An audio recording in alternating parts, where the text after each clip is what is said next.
Payment अपनाओ, औरों को भी सिखाओ।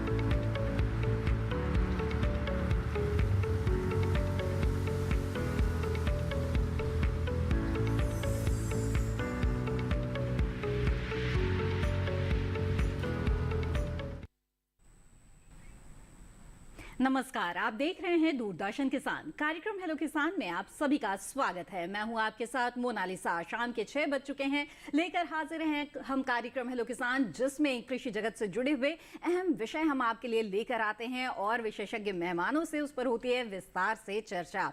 साथ ही चूंकि ये एक लाइव फोन इन कार्यक्रम है, ऐसे में आप भी अपने सवालों के साथ इस कार्यक्रम में हमारे साथ जुड़ सकते हैं। जी हां, आप हमारे टोल फ्री नंबर पे कॉल कर सकते हैं और विशेषज्ञ मेहमानों से जानकारी ले सकते हैं। इसके अलावा ईमेल के जरिए और सोशल मीडिया के अलग अलग प्लेटफॉर्म्स के जरिए भी आप अपने सवाल हम तक पहुंचा सकते हैं।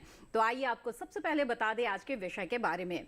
हेलो किसान कार्यक्रम में आज जिन विषयों पर चर्चा होगी वो है मोटे अनाज का खाद्य प्रसंस्करण, और इसके साथ ही बात करेंगे ग्रीष्मकालीन सब्जियों की खेती के बारे में।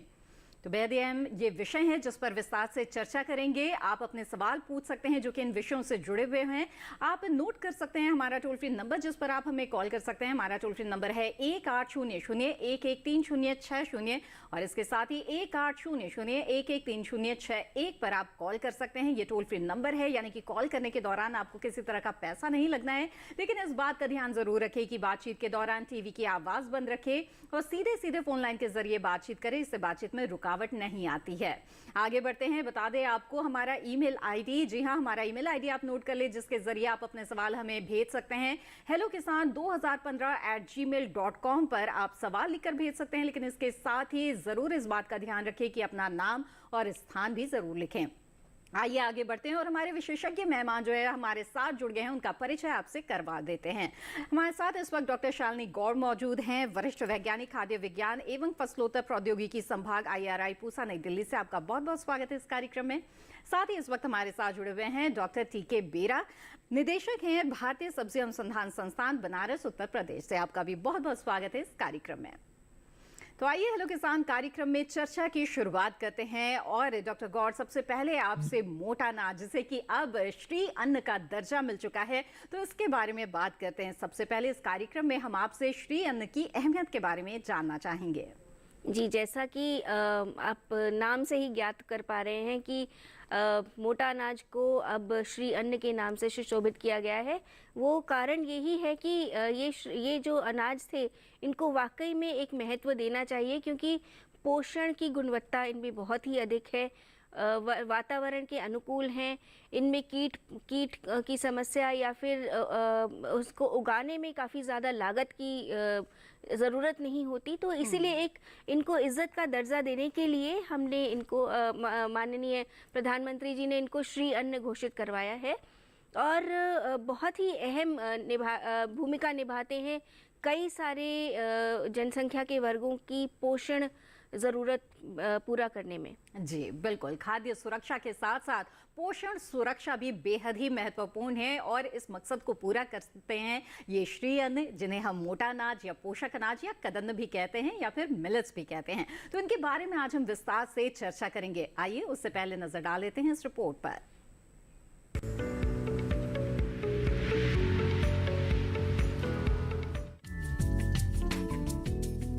हमारे यहाँ मुख्य रूप से आंध्र प्रदेश, छत्तीसगढ़, गुजरात, हरियाणा, झारखंड, कर्नाटक, केरल, मध्य प्रदेश और महाराष्ट्र में मोटे अनाजों की खेती की जाती है।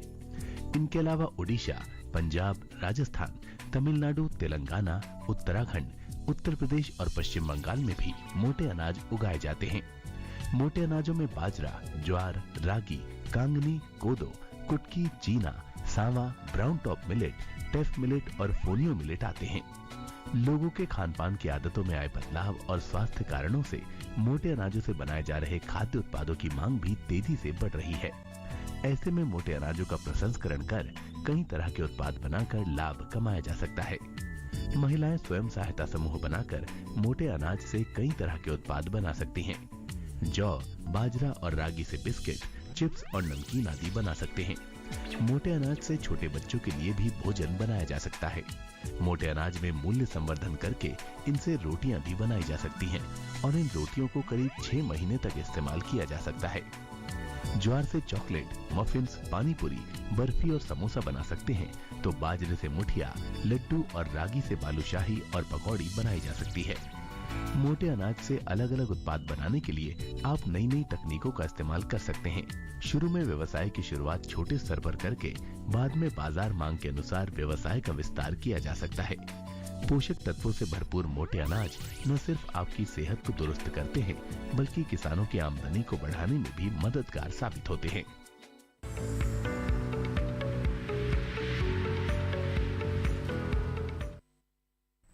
जी हाँ, तो ये रिपोर्ट आपने देखी मोटे अनाज से जुड़ी हुई। आइए आगे बढ़ते हैं और रुक करते हैं हमारे अगले मेहमान का। डॉक्टर बेरा, आपसे जानना चाहेंगे ग्रीष्मकालीन सब्जियों के बारे में। जी हाँ, जो इस वक्त की सब्जियां हैं जो किसान ले सकते हैं, वो कौन कौन से मुख्य सब्जियां हैं जिसके लिए बहुत ही अनुकूल समय ये चल रहा है?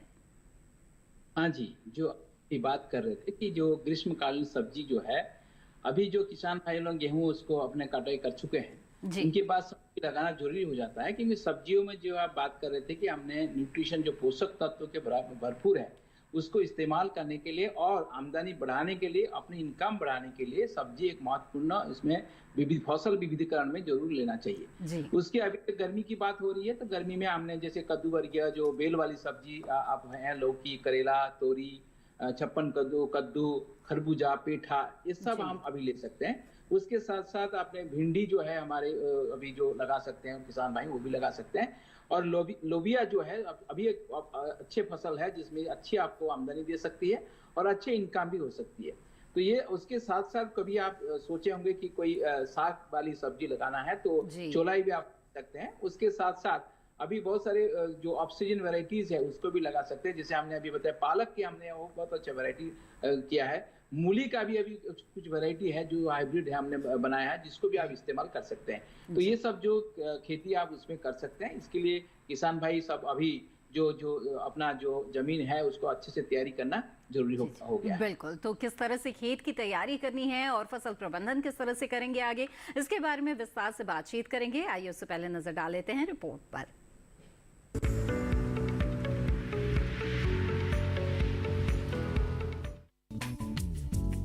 फरवरी महीने से जायद की फसलों की बुआई का समय शुरू हो जाता है और मार्च तक इन फसलों की बुआई चलती है। इस मौसम में किसानों को खीरा, ककड़ी, करेला, लौकी, तोरई, पेठा, पालक, फूल गोभी, बैंगन, भिंडी जैसी सब्जियों की बुआई करनी चाहिए। कद्दू वर्गीय सब्जियों के लिए दोमट या बलुई दोमट मिट्टी को सबसे अच्छा माना जाता है। खेती करने के लिए अधिक जैविक पदार्थ और अच्छे जल निकास वाली मिट्टी जरूरी होती है। खेत की पहली जुताई मिट्टी को पलटने वाले हल से करें। इसके बाद 2 या 3 जुताई सामान्य की जा सकती है। कंपोस्ट या सड़े हुए गोबर की खाद 200 क्विंटल प्रति हेक्टेयर की दर से बीज की बुआई के लगभग 1 महीने पहले खेत की तैयारी के समय डालें। खीरे की खेती के लिए ये जरूरी है कि मिट्टी में कार्बन की मात्रा ज्यादा और पीएच मान 6 से 7 के बीच हो। उच्च तापमान इसकी खेती के लिहाज से अच्छा होता है। जायद सीजन में इसकी खेती करना अच्छा होता है। फरवरी और मार्च के बीच टिंडे की खेती की जा सकती है। बुआई के समय एक नाली से दूसरी नाली की दूरी फसल की बेल की बढ़वार के अनुसार 1.5 से 5 मीटर तक रख सकते हैं। अगर किसान कृषि विशेषज्ञों की सलाह के मुताबिक अपने इलाके के अनुसार उन्नत किस्मों की बुआई करते हैं तो ग्रीष्मकालीन सब्जियों की अच्छी पैदावार पा सकते हैं और मुनाफा भी कमा सकते हैं।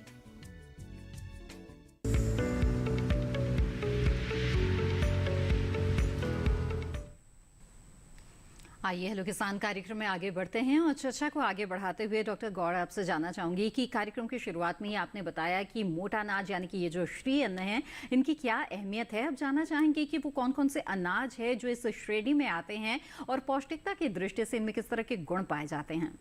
जी, श्री अन्न जो है वो मुख्य 2 वर्गों में विभाजित हैं। सबसे पहले मुख्य जो कदन्न होते हैं इनमें रागी, ज्वार और बाजरा आता है और ये क्षेत्रफल के हिसाब से इनको वर्गीकरण किया हुआ है। इनमें ऐसा नहीं है कि ये किसी से अधिक है या ये किसी से कम है। जी। बाकी जो अन्य कदन्न होते, श्री अन्न है, उसमें कोदो, कुटकी, चीना, कंगनी, हरी कंगनी, ये सब इस वर्ग में आते हैं।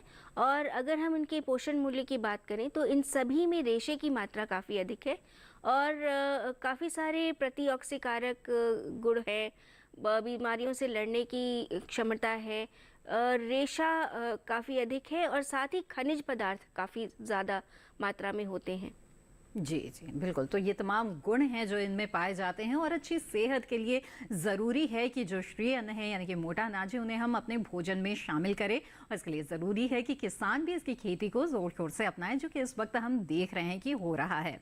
इस वक्त आगे बढ़ते हैं और हमारा ईमेल आईडी है जिस पर आप अपने सवाल भेज सकते हैं और कुछ दर्शकों के सवाल आने यहाँ पर शुरू हो गए हैं, तो उन सवालों को आइए यहाँ शामिल करते हैं कार्यक्रम में। हरदेव सिंह जी ने एक सवाल पूछा है कि क्या फरवरी मार्च की बेल वाली सब्जियां जमीन पर ही लिटाना चाहिए या रस्सियों से ऊपर चढ़ा सकते हैं? तो डॉक्टर बेरा आपसे जानना चाहेंगे कि आप इन्हें क्या सुझाव देंगे? हाँ जी, तो ये बहुत अच्छे प्रश्न है जो कि आप किसान भाई लोग करते हैं। तो आप जानते हो कि जो हम लोग जो कद्दू वर्गीय सब्जी या बेल वाली सब्जी आप माचा बना के उसको भी कर सकते हैं, और जिसमें कि जो आपकी लागत जो है थोड़ा बढ़ जाता है, जिसमें आपने कॉस्ट ऑफ जो प्रोडक्शन से उसमें बढ़ जाता है, लेकिन उसमें बहुत सारी चीज अच्छी होती है क्योंकि जो फल है, जो बेल वाली सब्जी का फल है उससे बड़ा आकार होती है और अच्छी तरफ से होती है और वो मिट्टी में नहीं लगता है, इसलिए जो आपका दूसरी जो कीड़े हैं या आपका जो रोग है वो सब नहीं आ सकता है, इसलिए वो फल भी जो अच्छा क्वालिटी के बन जाता है। तो बेल वाली सब्जी आप ऊपर माचा में लगाएंगे या रस्सी लगा के उसमें लगा सकते तो बहुत अच्छे है। लेकिन जो आपने बात करें कि आप जमीन में भी लटा के कर सकते हैं, इससे इसमें क्या आपका जो लागत कम हो सकता है। तो किसान भाई, बहुत सारे किसान भाई ने उसको कर सकते हैं, लेकिन अच्छी जो क्वालिटी आपको जो प्रोडक्ट मिल सकता है जो कि आपका उसी रस्सी में लगा के या माचा में लगा के आप कर सकते हैं। बिल्कुल। डॉक्टर बेरा बताएं, यहाँ पर जो ये बेल वाली सब्जियां हैं इनकी खेती के लिए जैसे कि आपने बताया कि खेत की तैयारी किसानों को विशेष ध्यान देकर करनी चाहिए, तो किन किन बातों का ध्यान रखिए, कैसे करें खेत की तैयारी? देखिए, ज्यादातर हम लोग जो किसान भाई अभी जो जमीन अभी खाली किए होंगे गेहूं कटाई के बाद, अपनी जो जमीन को ठीक से तैयार कर लें, उसके साथ साथ 2-3 बार उसमें प्लाविंग करके उसको ठीक कर लें। उसके साथ साथ 15 से 20 टन प्रति हेक्टेयर गोबर की खाद, जो सड़ी हुई गोबर की खाद उसमें डालें और 80 किलोग्राम नाइट्रोजन और 50 किलोग्राम फॉस्फोरस और 50 किलोग्राम पोटाश उसको आवश्यक हो सकती है। तो पहले जो है आपका जो 50% 40 किलोग्राम जो नाइट्रोजन है और 50 किलोग्राम फॉस्फोरस और 50 किलोग्राम पोटाश उसमें लगा सकते हैं। उसके बाद फिर जो नाइट्रोजन है उसमें बाद में आप जब बेल जो बढ़ जाती है उसके साथ लगा सकते हैं, और जब फ्लावरिंग होती है, फूल जब खिलती है उसके साथ भी आप लगा सकते हैं, जिससे कि आपको पैदावार हो सकती है। उसके साथ ज्यादातर आप देखते हैं कि नालियों में जब आप बीज बोते हैं वो बीज कितने गहरे में लगाना है वो सबसे ध्यान देना पड़ता है, क्योंकि जब आप ज्यादा गहरे में लगा देते हैं तो बीज वहीं पे सड़ जाता है। इसके लिए उसकी जो आपने भुरभुरी माटी में जब बना लिए हैं और नाली बना सकते हैं, और नाली के साथ साथ जो बता रहा हूँ 30 से 40 मीटर गहरी का नाली बनाएं। दोनों नाली, क्योंकि गर्मी का फसल है तो इसमें से पानी जो है आपको उचित हिसाब से देना पड़ेगा और पानी कम लगाना पड़ेगा, इसलिए आपको नाली के नाली जो दूरी है उसमें आप रख सकते हैं कि 1-1.5 मीटर से 5 मीटर व्यवधान, जिससे कि आप कहते हैं बड़े बेल वाली सब्जी है जैसे आपका लौकी हो गया, कद्दू हो गया, इसमें से आपको 4-5 मीटर तक व्यवधान रख सकते हैं। लेकिन जैसे खीरा हो गया, करेला हो गया, इसमें से आप 1.5 से 2 मीटर तक का व्यवधान रख सकते हैं। और उसके आप उनमें से अच्छे से पानी देके फिर उसमें बीज बुआई करके आप अपने अंकुरित जब हो जाएंगे फिर उसमें आप तो देखभाल कर सकते हैं। बिल्कुल। तो ये तमाम बातें हैं जिन्हें ध्यान में रखना बेहद ही ज़रूरी है खेत की तैयारी के दौरान, और भी बातचीत को आगे बढ़ाएंगे, लेकिन इस बीच और भी सवाल हमारे पास पहुंच रहे हैं। एक सवाल भेजा है सिवनी मालवा से नितेश सिंह राजपूत ने, और ये जानना चाहते हैं कि ज्वार कितने दिन की फसल है, रबी सीजन की कौन सी वैरायटी लगानी चाहिए? जी डॉक्टर गौर। जी, ज्वार जो है कई सारी किस्में हमारे राष्ट्रीय कदन संस्थान ने निकाली हैं जी। और ज्वार दोनों सीजन्स में लगाई जा सकती हैं। और कई किस्में होती हैं जो सिर्फ अनाज के लिए होती हैं और कई पशु आहार के लिए भी होती हैं। और कई सारी उन्नत किस्में जो है ज्वार संस्थान की वेबसाइट पर आपको मिल जाएंगी, पर आपके क्षेत्र के लिए कौन से सुझावित है वो आपको उनकी वेबसाइट पर जाके ही पता चलेगा। जी बिल्कुल। इसके साथ ही जानना चाहेंगे डॉक्टर गौर यहाँ पर कि ये जो मोटे अनाज या श्री अन्न हम कहते हैं, इनकी अहमियत के बारे में आपने बताया, पौष्टिक गुणों के बारे में बताया, इसे जो उपभोक्ता है वो किस रूप में ग्रहण करना ज़्यादा पसंद करते हैं, अनाज के तौर पर इसे किस तरह से इस्तेमाल किया जा सकता है और इससे किस तरह के उत्पाद बनाए जा सकते हैं, ये भी जानना चाहेंगे। जी बिल्कुल। हमारे जो आज की जो जनरेशन है वो खिचड़ी के या फिर दलिया के रूप में तो किसी भी भोजन को स्वीकारने के लिए तैयार नहीं है। तो आज की जो जनरेशन है उसके उपयुक्त जो आहार हैं जो बनने चाहिए, उसमें pizza base, instant noodles, biscuits, waffles, cakes या मल्टीग्रेन आटा, इस तरह के उत्पाद जब हम बनाते हैं, चीला, डोसा, वड़ा, इस तरह के उत्पाद में अगर हम श्री अन्नों को शामिल कर लेंगे तो उनसे उनकी पोषक मूल्य में बहुत ज़्यादा बढ़ोतरी हो जाएगी और साथ ही साथ पोषण मूल्य तो बढ़ेगा ही और बहुत ही ज़्यादा उसकी स्वीकार्यता हो सकती है। और ऐसी बहुत ही कम ऐसी चीज़ें हैं जो श्री अन्नों से नहीं बन सकती। ज़्यादातर जितने भी आहार हैं वो श्री अन्नों को कम से कम आप 60% तक तो डाल ही सकते हैं। बिल्कुल। तो कह सकते हैं कि आज की पीढ़ी में जो जंक फूड खाने की आदत हो गई है, फूड हैबिट्स बदल गए हैं लोगों को, तो वो इस जंक फूड को न्यूट्रिशियस फूड में तब्दील कर सकते हैं अगर इसमें मोटे अनाज को वो शामिल कर लेते हैं। और तमाम ये जो व्यंजन है वो सभी बनाए जा सकते हैं मोटे अनाजों को शामिल करके। तो इस पर हमारी बातचीत यहाँ पर जारी रहेगी, लेकिन फिलहाल कार्यक्रम में वक्त हो गया है एक छोटे से ब्रेक का। हम जल्द हाजिर होंगे, आप बने रहें दूरदर्शन किसान पर।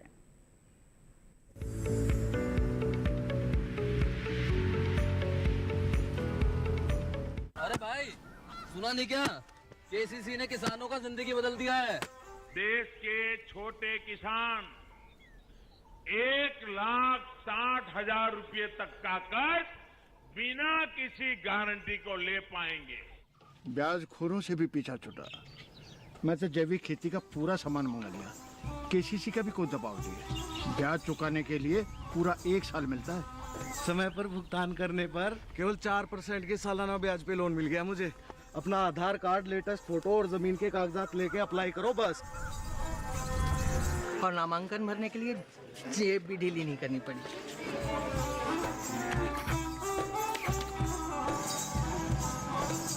चाचा, उधार चुकाने के 24 घंटे के बाद उतने ही पैसे वापस निकाल सकते हैं। केसीसी ने किसानों की जिंदगी वाकई बदल दी है।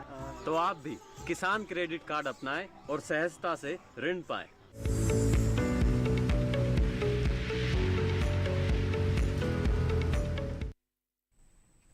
ब्रेक के बाद आप सभी का फिर से स्वागत है। आप देख रहे हैं कार्यक्रम हेलो किसान। आज इस कार्यक्रम में हम मोटे अनाजों के खाद्य प्रसंस्करण और ग्रीष्मकालीन सब्जियों की खेती के बारे में चर्चा कर रहे हैं। इन विषयों से जुड़ी हुई जानकारी अगर आप हासिल करना चाहते हैं तो आप हमारे टोल फ्री नंबर पर कॉल कर सकते हैं। हमारा टोल फ्री नंबर है 1800-113060 और 1800-113061। इसके अलावा आप ईमेल के जरिए भी अपने सवाल हमें भेज सकते हैं। हमारा ईमेल आईडी नोट कर ले, hellokisan2015@gmail.com। इस पर आप ईमेल के जरिए अपना सवाल भेज सकते हैं। नाम के साथ साथ स्थान भी जरूर लिखें। यहाँ पर आगे बढ़ेंगे और एक ईमेल यहाँ पर शामिल करते हैं। हालांकि इसमें नाम और स्थान का जिक्र नहीं है, तो हम लगातार आपसे गुजारिश करते हैं कि अपना नाम और स्थान भी जरूर लिखिए। इससे जवाब देने में और भी आसानी हो जाती है। बहरहाल इनका सवाल ये है कि उत्तराखंड में पर्वतीय हिस्से में कौन से खीरे के बीज लगा सकते हैं। तो डॉक्टर बेरा बताएं, उत्तराखंड में खीरे के कौन से बीज यानी कि किस तरह की किस्में जो हैं उन्हें लगाया जा सकता है। देखिए, खीरे की तो बहुत सारे बीज, क्योंकि खीरे जो है आजकल जो पॉलीहाउस में भी कल्टीवेशन कर सकते हैं, जो कि आपका संरक्षित कह रहे हैं, आप उसमें भी कर सकते हैं। और उसके साथ साथ अभी जो आपने जो वैरायटी अपना प्लेन में लग सकता है उसमें भी गर्मियों में आप लगा सकते हैं। जैसे थोड़ी सी अप्रैल और मई में भी आप उसको लगा सकते हैं। तो खीरे में भी बहुत सारे वैरायटी उपलब्ध हुआ है। जैसे पंतनगर की है, पंतनगर में हमारा जो जीवी पंत एग्रीकल्चर यूनिवर्सिटी है उसमें से भी आपने पंत खीरा 1, पंत खीरा 2 ये सब आप इस्तेमाल कर सकते हैं। उसके साथ साथ आपने जो हमारे जो किस्में हैं, हमारे काशी नूतन एक हाइब्रिड है, उसके साथ साथ जो हमारे पूसा संस्थान ने भी बहुत सारे विकसित किया है, पूसा उदय, और ये भी आप जापानीज ग्रीन, पूसा संयोग, पूसा उदय ये भी आप लगा सकते हैं। तो ये तो जो आपकी जो अभी जो मैं फिलहाल बताऊंगा तो उत्तराखंड के लगाने के लिए तो आपको पंतनगर की जो वैरायटी है उसको पंत खीरा 1 और पंत खीरा 2 उसको आपने लगा सकते हैं। जी डॉक्टर बेरा, जैसे कि आपने बताया कि संरक्षित खेती भी की जा सकती है खीरे की, बल्कि बहुत ही सफलतापूर्वक इसकी खेती की जाती है। ऐसे में जानना चाहेंगे कि क्या पॉली हाउस में खेती और खुले खेत में खेती के जो किस्में हैं वो बिल्कुल अलग अलग हैं, और साथ ही खीरे के अलावा जो दूसरी कद्दू वर्गीय सब्जियां हैं जैसे कि लौकी है, करेला है, इनकी भी कुछ अच्छी किस्मों के बारे में यहाँ पर हमें बताइए। हाँ जी, तो ये बहुत अच्छे सवाल आपने पूछे हैं, लेकिन गर्मियों में आपको ध्यान देना पड़ेगा। जैसे कि पॉलीथीन या पॉलीहाउस में हम करेंगे तो थोड़ा गर्मी बढ़ जाता है, तो उसके लिए आपको कोई नेचुरली वेंटिलेटेड है तो भी ठीक है, नहीं तो पूरे प्रोटेक्टेड कल्टीवेशन जो पूरे आपका होता है उसमें कर सकते हैं। लेकिन ज्यादातर लोग अभी गर्मियों में नेट हाउस की जो प्रचलन है वो चल रही है। नेट हाउस में पूरे आपको कोई भी उसमें से जो आपका इलेक्ट्रिकल जो ये खर्च होना पड़ता है वो नहीं होना पड़ता है, वो पूरे प्रकृति के हिसाब से चलता है। तो नेट हाउस में आपने खीरा, उसके साथ करेला, लौकी भी उसमें कर सकते हैं। लेकिन आप जब करेले के करेंगे उसमें से 2-4 वैरायटी, 2 ही वैरायटी आपका, एक प्राइवेट कंपनी का वैरायटी है और उसके साथ साथ पूसा संस्थान ने एक वैरायटी उपलब्ध किया है जिसको पूसा रसदार नाम दिया है, जो कि उसमें से नर मादा का फूल ज्यादा होता है और आपने अपने हाथ में उसको परागण कर सकते हैं। उसके साथ साथ जो लौकी है वो भी अच्छी आपने कर सकते हैं। उस लौकी के क्वालिटी जो है बाहर से तुलना से सबसे ज्यादा हो सकती है, और आपको जो मार्केट में आप बेचेंगे जो आपने मैदान में लगाए हैं तो उसके जो कीमत 10 रुपया हो सकता है, और जब अपने प्रोटेक्टेड कल्टीवेशन के बाद नेट हाउस में लगाएंगे उसको आपको 15 रुपया में बेच सकते हैं, क्योंकि जो क्वालिटी मात्रा होती है वो सबसे बेहतर होती है। तो इसलिए संगत की खेती भी जो आप नेट हाउस लगाना है वो ग्रीष्मकालीन में आप लगा भी सकते हैं। बिल्कुल। आइए अब आगे बढ़ते हैं लोक किसान कार्यक्रम में और चर्चा करते हैं श्री अन्न के बारे में। डॉक्टर गौड़े, आपसे जानना चाहूंगी कि ये जो साल है ये बेहद ही खास है मोटे अनाजों की दृष्टि से, क्योंकि अंतर्राष्ट्रीय मिलेट वर्ष हम मना रहे हैं। ऐसे में जानना चाहेंगे कि इस वर्ष को मनाने के पीछे का उद्देश्य क्या है, इसके किस तरह के नतीजे सामने आ रहे हैं, क्योंकि हम देख रहे हैं कि बहुत ही बड़े पैमाने पर कई तरह के कार्यक्रम चलाए जा रहे हैं और इसके बारे में ज़्यादा से ज़्यादा लोगों को बताया जा रहा है। जी बिल्कुल। जो वातावरण, जो वर्तमान में जो परिस्थितियां हैं उनकी मांग यही है कि हम श्री अन्नों को अपने जीवन में अपनाएं। पहली बात, इनका पोषण मूल्य बहुत अच्छा है।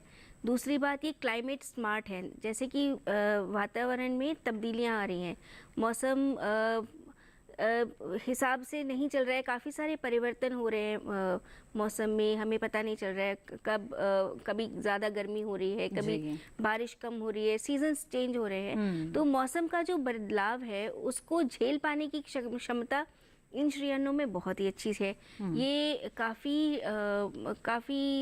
वर्षों से, मतलब 4,500 साल पहले से हमारे देश में और पूरे विश्व में उगते ही आ रहे हैं, और कहीं ना कहीं हम इनको अपनी थाली से अलग करते गए। लेकिन अब जो हमें जीवन शैली के जो विकार हो रहे हैं, जिसकी वजह से कई लोग डायबिटीज़ से, हमारे बहुत सारे जनसंख्या का 1% है जो मधुमेह से जूझ रहा है, मोटापे से, या हाइपरटेंशन है, ब्लड प्रेशर हाई हो रहा है, या हमारे देश की 60% महिलाएं और बच्चे उनमें लौह की कमी है, यानी अनीमिया है उनकी। तो वो उन सब की जो मांग है वो सिर्फ और सिर्फ श्री अन्न अच्छे से पूरा कर सकते हैं अगर हम उनको अपने आहार में शामिल करें। तो और सबसे बड़ी बात ये है कि इन श्री अन्नों का सबसे बड़ा उत्पादक सिर्फ और सिर्फ भारत है। कई सारे ऐसे श्री अन्न हैं जो सिर्फ और सिर्फ भारत में उगते हैं। तो जब हमने विश्व में इसके बारे में जागरूकता बढ़ा दी कि आप जिन बीमारियों से ग्रसित हैं, इन समस्याओं से आप जूझ रहे हैं, ऑर्गेनिक कल्टीवेशन की तरफ आप जा रहे हैं, तो ये सब जो इन मांगों को पूरा करने का जो कंटेंडर है, जो उम्मीदवार है, वो एक श्री अन्न ही है और हम उसी से हमारे देश का भी फायदा कह सकते हैं कि ये जो कार्यक्रम चलाए जा रहे हैं, जागरूकता बढ़ रही है तो मांग भी बढ़ रही है, और चूंकि भारत सबसे बड़ा उत्पादक है तो ऐसे में हमारे पास बहुत अच्छा मौका है ये कि ये जो मांग बढ़ रही है उसे हम सप्लाई के जरिए पूरा कर सके और इसके जरिए जो किसान है जाहिर तौर पर उनकी आमदनी बढ़ सकती है। तो ऐसे में इसकी प्रोसेसिंग से जुड़ना बेहद ही जरूरी है। जैसे कि आपने बताया कि बहुत तरह के उत्पाद भी इससे बनाए जा सकते हैं, तो इसकी प्रोसेसिंग से जब किसान जुड़ना चाहे तो शुरुआत कैसे करे? जाहिर तौर पे प्रशिक्षण लेना बहुत ही जरूरी होगा, तो कहाँ से प्रशिक्षण ले सकते हैं? जी, इसके प्रशिक्षण के लिए सरकार ने दरअसल 2018 में ही इसके नींव डाल दी थी और कई सारे सेंटर्स ऑफ एक्सीलेंस बने हैं। हिसार एग्रीकल्चरल यूनिवर्सिटी है, वहाँ पर है हमारा निफ्टेम तंजवूर है, निफ्टेम अपना कुंडली वाला निफ्टेम है, बाकी सारे भी स्टेट एग्रीकल्चरल यूनिवर्सिटीज़ के जितने भी खाद्य प्रसंस्करण संस्थान हैं, विभाग हैं, वो सभी कहीं ना कहीं किसी न किसी स्तर पर इन कदमों की ट्रेनिंग दे रहे हैं। हमारे भारतीय कृषि अनुसंधान संस्थान में भी हमारा खाद्य विज्ञान एवं फसलोत्तर प्रौद्योगिकी संभाग में हम इसकी प्रोसेसिंग की ट्रेनिंग देते हैं। और एक ICMR का Indian institute of millets research है, उन्होंने न्यूट्री हब बनाया है, जहाँ पर स्टार्टअप्स वहाँ पर जाकर ट्रेनिंग भी ले सकते हैं और वहाँ पर अपने उनके पास मशीनरी है, आप अपना उत्पाद वहाँ पर बनाइए और अपने नाम से बिक्री भी कर सकते हैं। जी बिल्कुल। तो यानी कि अगर आप स्टार्टअप शुरू करना चाहते हैं और इसकी प्रोसेसिंग से जुड़ना चाहते हैं तो बहुत तरह की व्यवस्थाएं की गई है और सरकार बहुत ही बड़े पैमाने पर इस दिशा में काम कर रही है। इनका लाभ आप जरूर ले सकते हैं। आगे बढ़ते हैं यहाँ पर और ईमेल के जरिए जो सवाल आ रहे हैं इन्हें आइए कार्यक्रम में शामिल करते हैं। डॉक्टर वेरा, एक सवाल है लौकी की खेती से जुड़ा हुआ। दीपक जी ने इटावा उत्तर प्रदेश से ये सवाल भेजा है। इनका कहना है कि लौकी की जनवरी में नर्सरी लगाई थी, बीज F1 हाइब्रिड इस्तेमाल किया था, मिट्टी की तैयारी में DAP गोबर की खाद का इस्तेमाल किया था, लेकिन अभी तक अंकुरण नहीं हुआ है, क्या कारण हो सकता है? जी, ये जो अच्छे सवाल आपने पूछे कि जो आप जनवरी महीने में आप जब किए हैं उसको, तो उसमें ठंड थोड़ा सा ये जो उत्तरी इलाके में होती है, तो ठंड में वो जो बीज है जम नहीं पाता है। उसके लिए आपको कभी करना पड़ेगा तो पॉली हाउस एक छोटा सा बना के उसमें फिर आप ट्रे में उसी बीज को बो सकते हैं। और पॉली हाउस में जैसे आप बनाएंगे उसके छोटे से बनाएंगे जिसमें कम से कम 7 से 8 डिग्री सेल्सियस जो टेम्परेचर वो ऑटोमेटिकली बढ़ जाता है, जिससे कि वो आपका अंकुरण के वो सहायक हो सकता है। उसके साथ साथ किसान भाई जो आप देखते हैं कि जो आप गोबर की खाद देते हैं, गोबर की खाद जब अच्छे से सड़ा गोबर होगा तो उसमें से बहुत सारे चीज अपने जीवाणु रहता है और वो फिर इसी ये को नष्ट कर देता है बीज को। तो इसलिए आपको आजकल जो बाजार में भी बहुत सारे मिलता है, जो कि आपको जानते होंगे कि बहुत सारी मिट्टी जो आर्टिफिशियल मिट्टी मिल रहा है, उसको भी यूज करके फिर नर्सरी उसको डेवलप कर सकते हैं। और उसके माध्यम से भी वर्मी कंपोस्ट जो है उसको भी इस्तेमाल करके आपने उसमें इस्तेमाल कर सकते हैं। तो जो किसान भाई बता रहे हैं कुछ ने आपने किए होंगे जिससे कि थोड़ा बहुत उसमें प्रॉब्लम हुआ है। एक तो टेम्परेचर उसमें नहीं होता जनवरी में, जिसको कि आप पॉलीथीन लगाना चाहिए होता है, और दूसरा जो है गोबर की खाद जो है उसको ध्यान देना पड़ेगा, वो थोड़ा सा सड़ा हुआ गोबर खाद अच्छी नहीं होगी तो जरूर उस पर दिक्कत आई होगी। जी जी बिल्कुल। तो दीपक जी, मुझे उम्मीद है कि आपके सवाल का जवाब मिल गया होगा और सुझाव पर आप अमल भी ज़रूर करेंगी। इससे आने वाले समय में आपको इस तरह की परेशानी का सामना दोबारा नहीं करना पड़ेगा। आगे बढ़ते हैं यहाँ पर और डॉक्टर कौर, आपसे जानना चाहूँगी कि जैसा कि आपने बताया कि बहुत बड़ा स्कोप है इस वक्त मोटे अनाजों के स्टार्टअप्स में और प्रोसेसिंग से अगर किसान जुड़ते हैं, तो जानना चाहेंगे कि सरकार की तरफ से किस तरह की योजनाएँ इसको लेकर चलाई जा रही हैं जिनका लाभ लिया जा सकता है? जी, सरकार ने श्री अन्नों की मूल्य संवर्धन और उनकी प्रोसेसिंग या उनकी कल्टीवेशन सभी इन बातों पर ध्यान दिया है और इनके प्रोसेसिंग के लिए, प्रसंस्करण के लिए PFMME स्कीम है, जिसके अंतर्गत अधिकतम 10 लाख तक की जो प्रोजेक्ट की कॉस्ट होती है वो सब्सिडी मिल जाती है। क्रेडिट लिंक सब्सिडी है। इसमें 10% तक की लागत जो स्वयं सेवी संस्था है या फिर जो भी स्टार्टअप लगाना चाहें वो अपनी लागत लगाएं, और बाकी जो पोर्शन है 35% तो PFMME देगा और बाकी बैंक से मिलेगा। और उसके अलावा एक जिला एक उत्पाद स्कीम भी है। अगर एक जिला एक उत्पाद स्कीम में भी कहीं ना कहीं किसी प्रकरण से हम लोग कदन्नों को जोड़ें या श्रीअन्नों को जोड़ें तो वो भी एक बहुत ही अच्छा एक मार्ग है इसके लिए सब्सिडी पाने का। और खाद्य प्रसंस्करण मंत्रालय तो इसके बारे प्रोसेसिंग के लिए काफ़ी सारी स्कीम्स देता ही रहता है। जी बिल्कुल। तो भाई कई तरह की स्कीम्स हैं, योजनाएं हैं, इनका लाभ उठाया जा सकता है। यहाँ पर आगे बढ़ते हैं और कुछ और सवाल यहाँ पर शामिल करते हैं। तो हमारी एक सब्जी उत्पादक का सवाल है कमलेश अरोड़ा जी का, और इनका सवाल ये है डॉक्टर वेरा, ये जानना ये चाहते हैं कि मिट्टी की उर्वरा शक्ति कैसे बढ़ाएंगे जिससे कि सब्जी की अच्छी उपज मिल सके। जी हाँ जी, तो आज की जो बात हो रही थी कि हम जो सब्जियों या कोई भी फसल हो जाए, मिट्टी की उर्वरता बढ़ाना जरूरी है। बिल्कुल। जो कार्बन की मात्रा हम बात कर रहे हैं तो ऑर्गेनिक की मात्रा हम है, तो इसके लिए आपको देखिए ज्यादातर जो आप लोग सब्जी का खेती करते हैं, हम ऑर्गेनिक खेती में थोड़ा सा ध्यान भी दें, जिससे कि आप हमारा जो प्राइम मिनिस्टर हर टाइम में आपको सब बोला जाता है कि नेचुरल फार्मिंग और ऑर्गेनिक फार्मिंग में जोर दिया जाए, जिससे कि गौ खाद है मिट्टी में अच्छे से डाल दिया जाए, और जो रासायनिक खाद है उसको भी प्रयोग किया जाए, लेकिन उसके हिसाब से थोड़ा सा कम किया जाए। और उसके साथ साथ उसको देखा जाता है कि जब हमने ये भी हमने शोध किया था कि जब नेचुरल फार्मिंग या ऑर्गेनिक फार्मिंग में थोड़ा सा हमने खाद की और जो अगर गोबर की खाद हो या कुछ आप इस्तेमाल करें तो मिट्टी का जो उर्वरता भी बढ़ जाता है, उसके स्वास्थ्य जो है अच्छी हो जाती है कंपेयर टू जो आप अपने रासायनिक प्रक्रिया में ज्यादा आपने इस्तेमाल करेंगे तो उसमें हो सकती है। दूसरा बात आपको और भी ध्यान देना पड़ेगा, जो मिट्टी में आपको कैसे इसमें अपनी जो अलग अलग किस्में, जैसे मैं विविधीकरण की बात कर रहा था, फसल विविधीकरण की बात कर रहा था, तो एक ही प्रकार फसल हर समय में मत लगाइए। अभी आपने गेहूं लिया, उसके साथ आपने कुछ कद्दूबर के लिए, फिर उसके साथ साथ जो आपके लिगुम सब्जी है जैसे आपका लोबिया हो, इसको इस्तेमाल कर सकते हैं। दूसरा फसल भी आप ले सकते हैं, लोबिया में जो नाइट्रोजन है आता है लेता है, उसमें से आपका जमीन का उर्वरता बढ़ सकता है। तो बहुत सारे फसल जो है वो विविधीकरण जानना जरूरी है।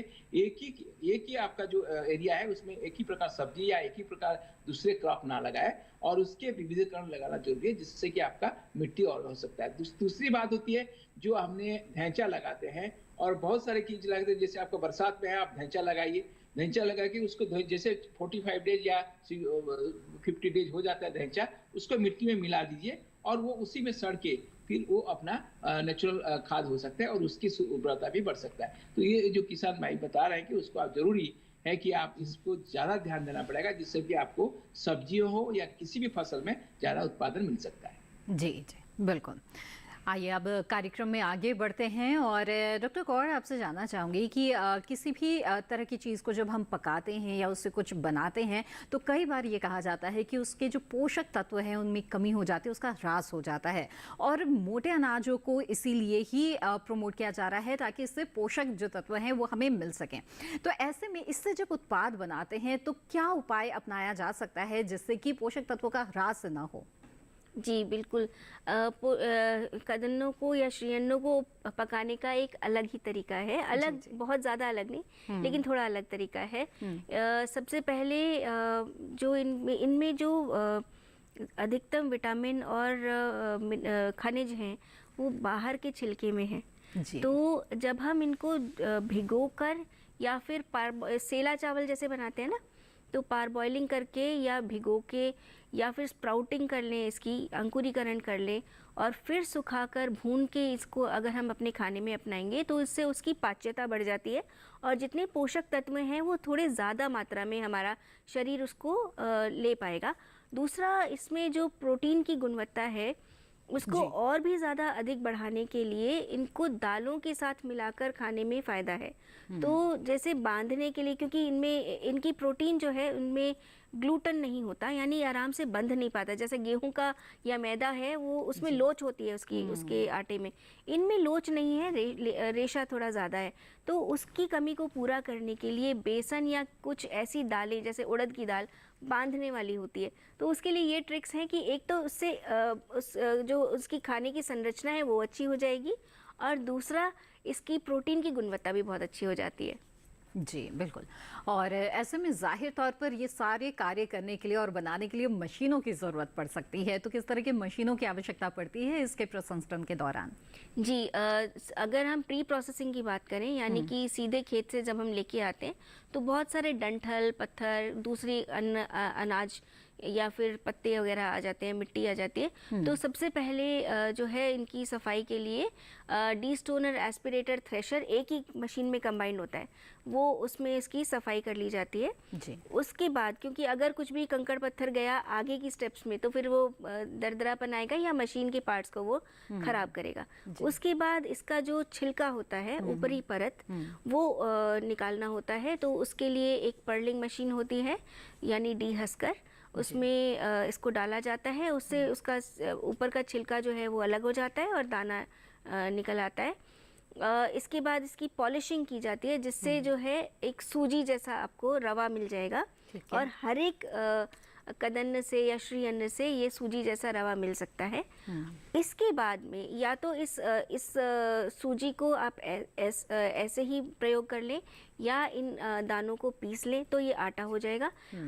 अगर और भी ज़्यादा जाते हैं तो आप उसको भून सकते हैं, यानी रोस्टिंग, पोहा बना सकते हैं, फ्लेकिंग, उसके लिए अलग अलग मशीन्स चाहिए। बहुत ज़्यादा महंगी मशीन्स नहीं है, और हमारे भारतीय कृषि अनुसंधान परिषद की CIAE, VPKAS अल्मोड़ा, इनमें कई सारी मशीन्स विकसित की हैं जो 40-50 हज़ार रुपये प्रति मशीन जो कम से कम है, इतने में भी ये मशीन मिल जाती हैं।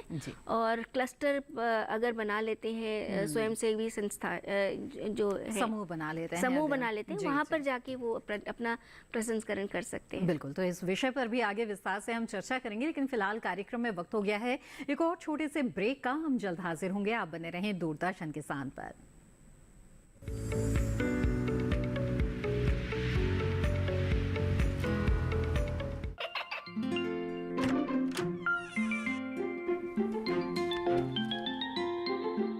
ये क्या हो रहा है? काशवी, इतने कम मार्क्स? काशू बेटा पढ़ा करो, पढ़ोगी नहीं तो आगे कैसे बढ़ोगी? मम्मा, मैं भी तो आपसे यही कहना चाहती हूँ, पढ़ा करो। आप पढ़ोगे नहीं तो आगे कैसे बढ़ोगे? मतलब? वो देखो, सिर्फ बैक पर छपा ऑर्गेनिक नहीं, ऑर्गेनिक का निशान पहचानिए। PGS ऑर्गेनिक का ये लोगो उन किसानों की पहचान है जो आज भी परंपरागत विधि से रसायन मुक्त खेती कर आपके लिए शुद्ध फसल उपजा रहे हैं।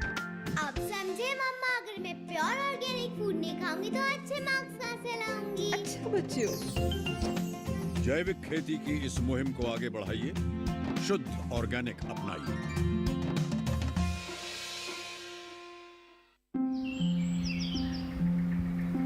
अरे क्या कर रहा है? इधर इधर इधर, हम बोल रहे हैं तेरे बीजू का। पुतला बोल रहा है? हाँ, पक्षियों से तो हम खेत को बचा लेते हैं, पर इन घातक रसायनों से कैसे बचाएं? मतलब? देख बेटा, तू जो ये अंधाधुंध रसायन मिलाता है ना, मिट्टी की सेहत बिगड़ने लगी है, और जब माटी ही कमजोर पड़ जाएगी तो उपज कैसे सेहतमंद होगी? अरे पहले ऐसा नहीं था, पूछना अपने बड़े बुजुर्गों से, कैसे फसल लहलहाती थी, शुद्धता झलकती थी। हाँ, माटी भी तंदुरुस्त और लोग भी। अब पहली वाली बात कहाँ? पर अब तो सभी डाले हैं। सब नहीं, आज भी लाखों जागरूक किसान परंपरागत विधि से फसल उगा रहे हैं, खर्चा कम और उपज की कीमत भी बेहतर पा रहे हैं। ठीक है भाई, मैं भी आज से जैविक खेती शुरू करूंगा। माटी से प्रेम की परंपरा है परंपरागत खेती।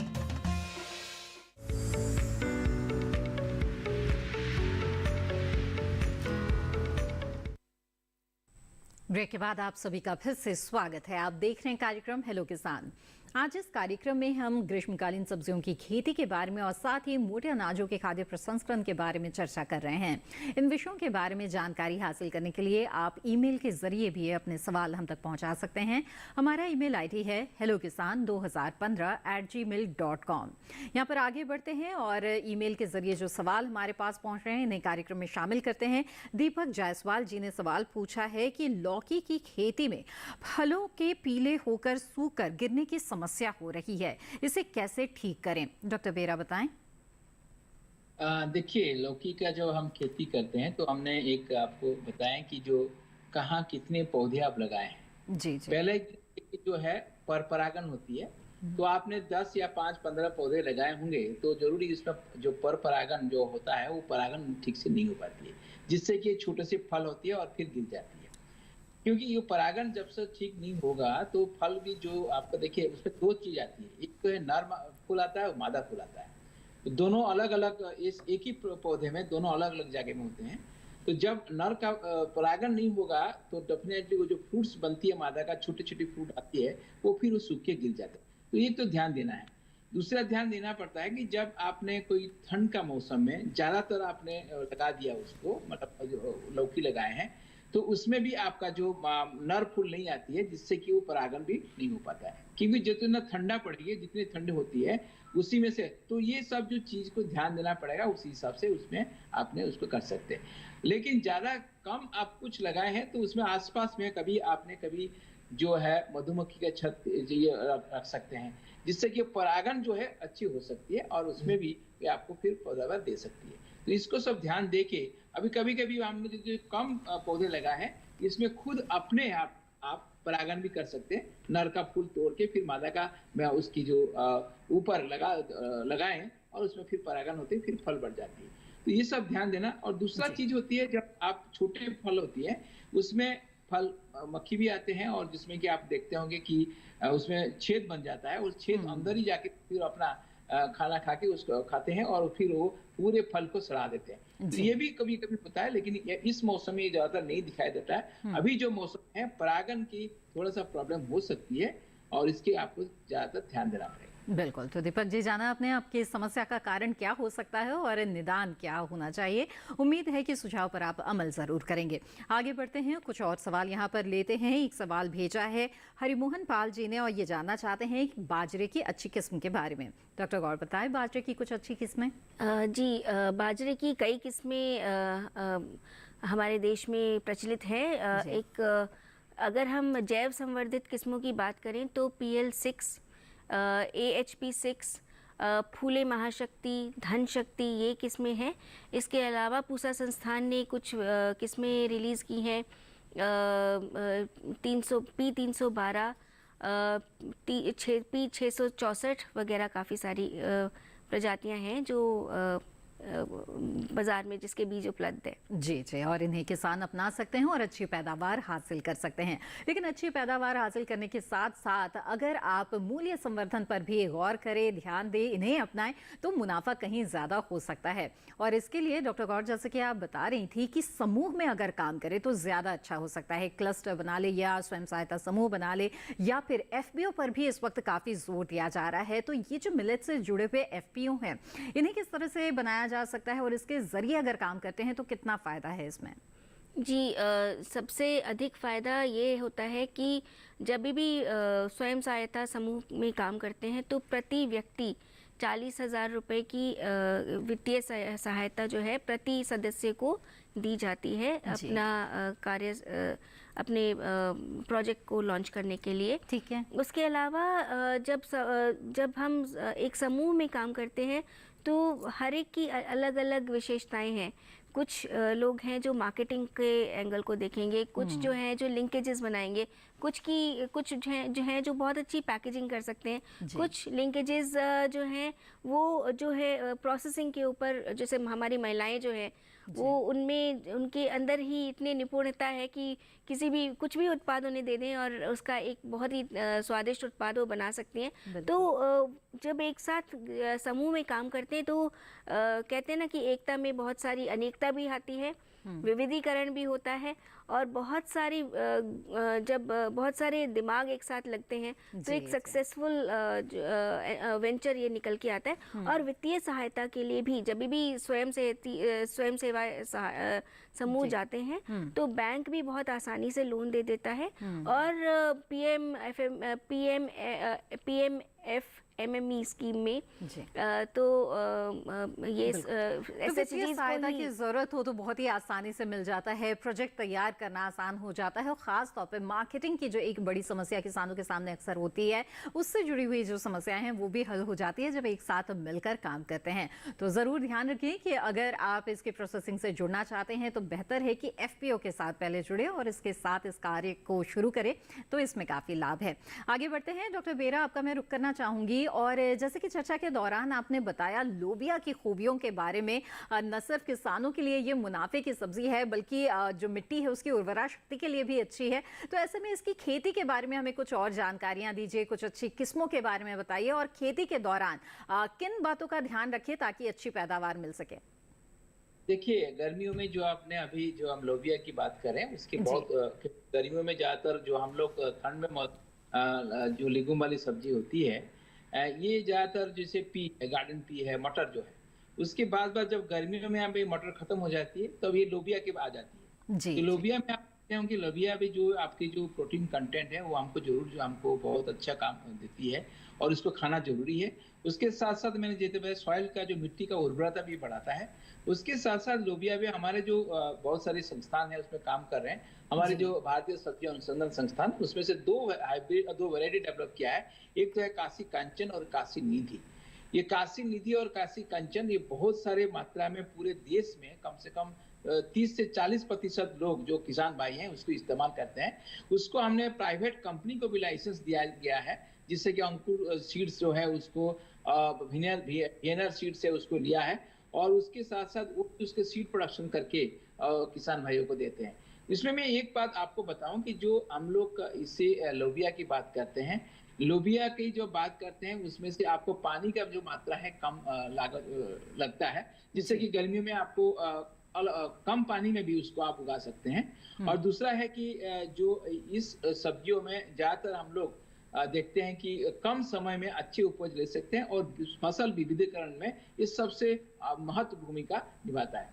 तो ये सब चीज आप लेके उसको काम कर सकते हैं। और उसमें जैसे ही आपने सिंगल रो में आप जैसे बोना चाहें उसको बो सकते हैं, और उसके साथ साथ उसमें जो गुड़ाई है और पानी लगाना है ये सब आपको ध्यान में रखना पड़ेगा। कम से कम जब फूल आती है उसका जो पानी है उसको देना जरूरी है।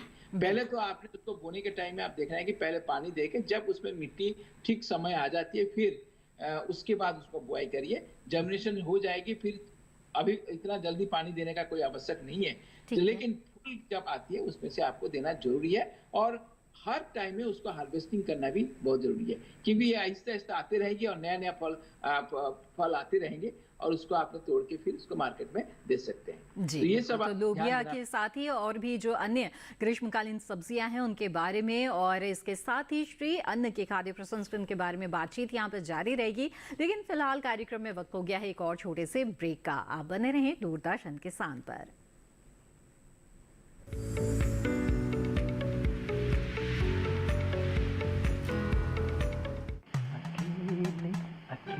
अरे वाह भैया, अकेले अकेले। अरे तू भी ले, पर खाएगा कैसे? मैं ऑर्गेनिक खेती की बात कर रहा रे बेटे। अकेले अकेले खेती कब तक करेगा? मतलब गांव में 20-25 किसानों का समूह बना के पंजीकरण करवा ले, फिर सरकारी ट्रेनिंग भी मिलेगी और मुफ्त जैविक बीज खाद भी। फिर बीजीएस ऑर्गेनिक की सरकारी मोहर के साथ तेरी उपज आकर्षक पैक में पहुंचेगी बड़े बाजार तक। अच्छा? हाँ। अरे भाई कहाँ चल दिया? सबको साथ लाने, आमदनी बढ़ाने। तो किसान भाई समझ गए ना? साथ मिलकर ऑर्गेनिक खेती कीजिए, अपनी परंपरा को आगे बढ़ाइए, ज्यादा मुनाफा कमाइए। माटी से प्रेम की परंपरा है परंपरागत खेती।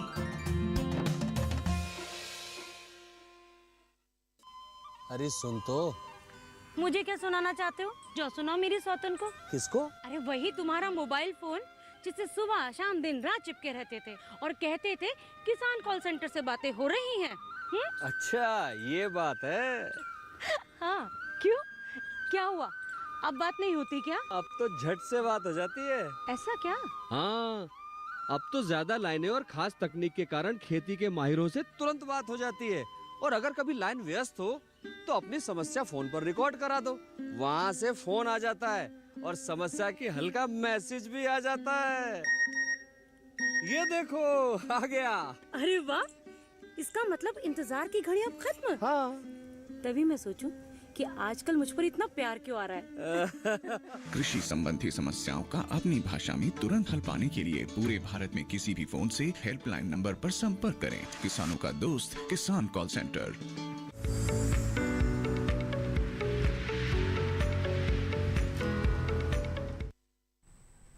ब्रेक के बाद आप सभी का फिर से स्वागत है। आप देख रहे हैं कार्यक्रम हेलो किसान।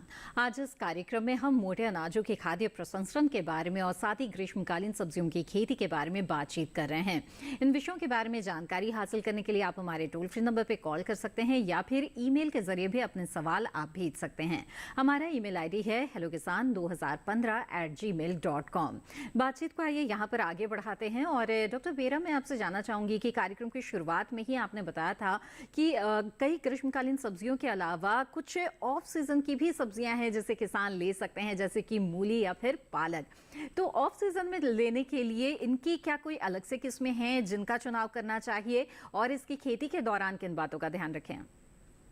हाँ जी, ये तो बहुत अच्छा प्रश्न है कि हमने अभी जो फूल गोभी और प्लस हम लोग जो पालक की खेती कर रहे हैं, की खेती कर साथ साथ मूली के भी खेती कर सकते हैं। तो हाँ आज है कि गर्मी में वो पूरे जो हाइब्रिड है, वैरायटी है, पूरा अलग होती है।